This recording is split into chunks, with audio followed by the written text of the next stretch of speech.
It's a cool, cloudy, overcast day outside, almost autumn-like weather. I'm unironically wearing a sweatshirt for the first time in forever, so it's just a beautiful day to talk about Latine books. Bibliophiles of the internet, today we are going to celebrate Latine Heritage Month with a little haul of sorts of entirely Latine books. I have a tote bag full of amazing Latine books here sent to me by my friends at Knopf Doubleday and Vintage Books, and I'm going to show you what's inside and tell you how you can maybe win some of these books yourself. First and foremost, this video is kindly sponsored by Penguin Random House, specifically Knopf Doubleday and Vintage Books, like I said. They are running an amazing campaign this Latine Heritage Month called Viva la Cultura to celebrate Latine stories and voices. They have this really cool landing page, which I will link down below, that highlights some amazing fiction and nonfiction books written by Latine authors, both in English and Spanish. It's definitely worth checking out if you want to add some more Latine books to your TBR, and they're also running a sweepstakes where 3 winners will receive 5 books of their choice from the Viva la Cultura campaign and a House on Mango Street tote bag as well. I'll try to get some glamour shots for you, but this tote bag is really cute. It has the cover illustration from The House on Mango Street by Sandra Cisneros,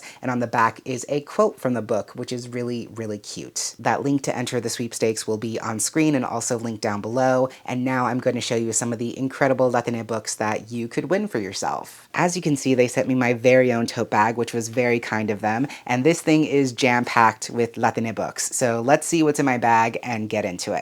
First, they have this amazing new illustrated edition of Love in the Time of Cholera by Gabriel Garcia Marquez. This is a classic Latina novel written by an infamous Colombian author. It's about 2 young characters, Florentino and Fermina, who fall passionately in love, but Fermina ultimately chooses to marry a wealthy doctor instead. But Florentino is a hopeless romantic, and while he grows in his business career and has countless affairs throughout his lifetime, he never stops pining for Fermina. And when her husband finally passes away, Florentino decides that he will attend the funeral and once again profess his love. If you want to talk about Latine drama, that sounds pretty wild to me. This is a truly stunning edition. I'll insert some interior shots here, but the illustrations are done by a Chilean artist named Luisa Rivera, and the interior design is actually created by the author's son, Gonzalo Garcia Barcha, which I think is a really beautiful touch. I've actually never read this classic before, but Gabriel Garcia Marquez is of course one of the premier names in Latine fiction, so I'm really glad to have this. This next book might not be a surprise just based on the tote bag, but they also sent a copy of The House on Mango Street by Sandra Cisneros, which according to the tote bag is celebrating its 40th year of publication. This is another classic story by an infamous Mexican author. It's a coming-of-age story for young readers about a character named Esperanza Cordero as she grows up in Chicago. The story is told in a series of vignettes as we watch this young Latina grow up, discover new things, and shape herself into the person she was always destined to become,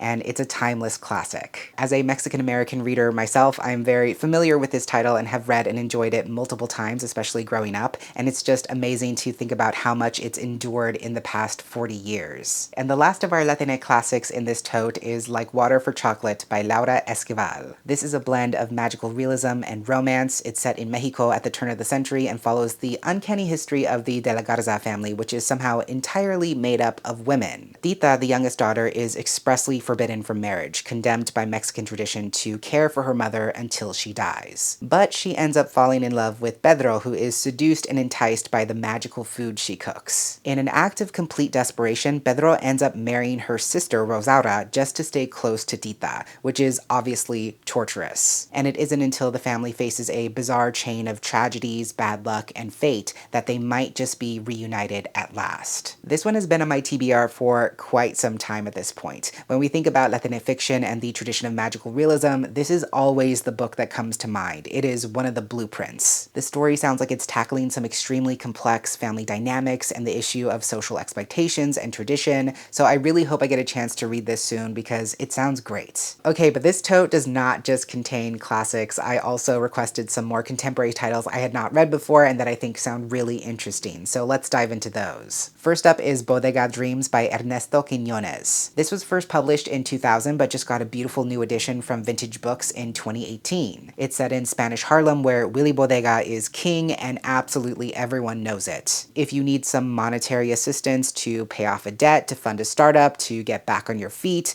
Bodega is the only guy you need to ask. All he expects in exchange is loyalty and that he'll continue to have a steady income from the drugs he pushes. The story is really about a kid named Chino who turns to Bodega for a favor and soon finds himself way over his head, navigating a world of switchblade tempers, turncoat morality, and even murder. I know this sounds kind of heavy and gritty at first glance, but it's also described as lyrical and darkly humorous. A bunch of my fellow Latine readers have also read and really enjoyed this one, so I'm definitely curious to see what it's all about. Then we have Vanishing Maps by Cristina Garcia. This just came out last year. It's from the author of Dreaming in Cuban, and it's a fictional story that tracks 4 generations of a Cuban family living across Cuba, Germany, Russia, and the United States. In Berlin, Ivanito performs on stage as a drag queen while being haunted by the ghost of his mother. Pilar in Los Angeles is struggling as both a sculptor and a single mother. In Moscow, Irina is the wealthy owner of a lingerie company, and in Havana, Celia, the matriarch,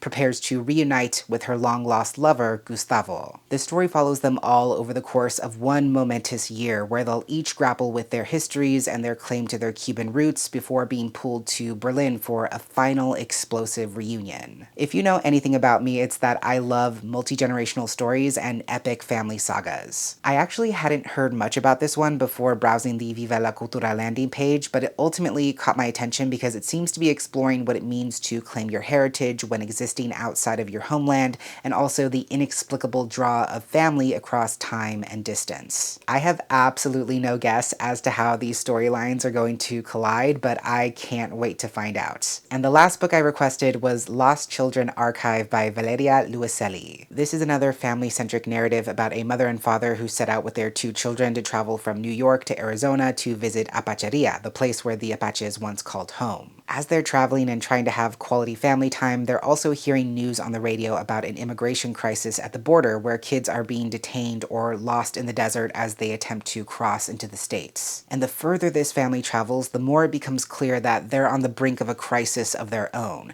and they're ultimately led on an unforgettable and harrowing adventure both into the desert and within the chambers of their own imaginations. Valeria Luiselli wrote a now famous essay collection called Tell Me How It Ends, where she asks undocumented Latina children facing deportation how they think the immigration crisis ends. So this topic of immigration is clearly near and dear to the author's heart. She has firsthand experience working with immigrants and also pushing for immigration reform. So I'm really curious to see how she adapts that work into fiction. This is also one of those synopses that makes me wonder where the story's going and how it's gonna get there. It seems a little obscure, a little strange, a little off-center, and that's very much my thing. So these are all the books they kindly sent me. A huge thank you once again to Penguin Random House for kindly sponsoring this video and creating such a cool campaign to connect readers with more Latine books this Latine Heritage Month. As I said before, please be sure to enter the sweepstakes if you're eligible for a chance to win 5 books of your choice. Besides these, there are so many great options like The Book of Unknown Americans, The Man Who Could Move Clouds, Cantoras, and nonfiction titles and Spanish language translations as well. And even if you can't enter the sweepstakes for whatever reason, I still think it's a really cool resource. I hope you enjoyed this cool little Latine book haul, and of course, if you have thoughts on which of these I should prioritize first and insert into my Latine Heritage Month TBR, then let me know down below in the comments. Thank you so much for watching, and until next time, educate yourself, be kind to yourself, take care of yourself and others, and I will catch you on the flip side of the page.